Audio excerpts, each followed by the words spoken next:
Footy on Thursday night for the Cats was alarming. Chris Scott was asked a little bit about the resting players' policy after the game. There's always a little bit more to it than just, voluntarily leaving guys out that are in tip-top shape.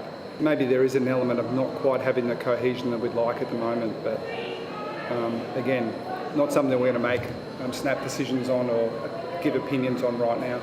I laud him for the way he manages his list, so I'm not going to hammer him when he leaves players out. He's smart. You don't take guys like Tommy Hawkins. Live with the wins and losses. That's right. So he's fantastic with the way they do it. He wins premierships because of it. But I'm looking ahead to the end of the year. Do they go a Bailey Smith or are trying to get a Clayton Oliver? What do you think? I wouldn't. I know that Chris Scott will probably go that way because he's the type of coach who's always done it that way. But I look at the future of this midfield at Geelong and saw it up against the Gold Coast Suns.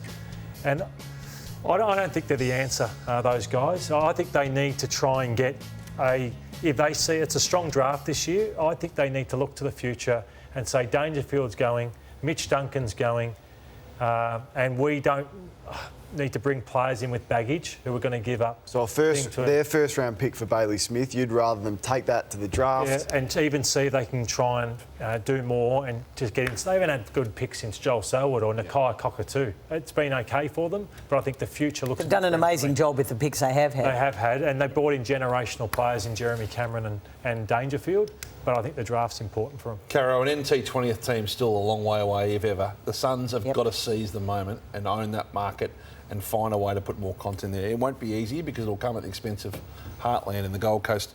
They've won the last 6 in Darwin. It is an unbelievable on-field competitive advantage. So 12,000 there. They've got a government to fish into with funding to get more independent of the AFL. And playing volume of games there is going to be tricky.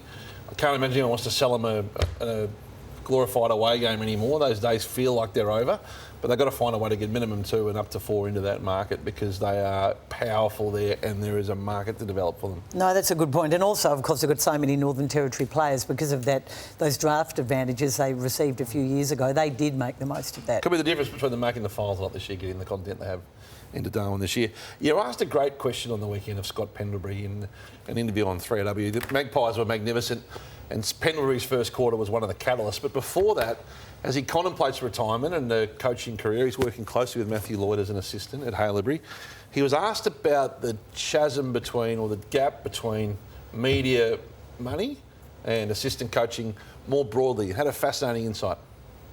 Financially, for an assistant coach, it's nowhere near where it should be in my eyes for the amount of work that they do. I know senior coaches get paid really well, but to me, I'm not sure why we want to cap having great people in our game and putting limits on how good our teams can get and our players can get. And I probably found myself asking the same question that you've asked there, Caro, is why is there so many great players sitting up doing the commentary work instead of being at Clubland where I know they'd be a valuable asset?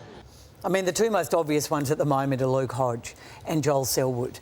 And Matthew, you love coaching. But you're not a coach. You're only a part-time coach, with respect, because you've got a very, very big job in the media. And there are so many other names. I mean, Jonathan Brown, there's such a long list of them.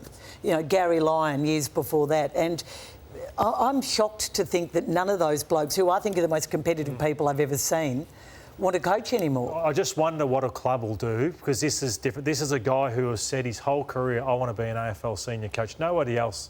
I think Sam Mitchell's probably Adam Simpson are probably the previous 2 that I've ever heard. They've gone on and done it. Just wonder what a club will be doing, or I wonder if there's a club behind the scenes right now saying, we can make him an offer he can't refuse. I'm talking to guarantee him a senior job. That's what I'd nearly do. Well, in the days of before the soft cap, I mean, someone like Sam Mitchell went over to West Coast on a lot of money because they could afford it, and Michael Voss before him never ended up going but was offered a lot of money. Do you think he's good enough now, and he's tactical now, from what you said him at school, for a club to guarantee him the next coaching job? I think he sees the game. Talking to the AFL players, they still say we're a worse side when he leaves the field. So against Hawthorn, when he hurt his ribs in gather round, they said we fell apart with him off the field. That's how good he is.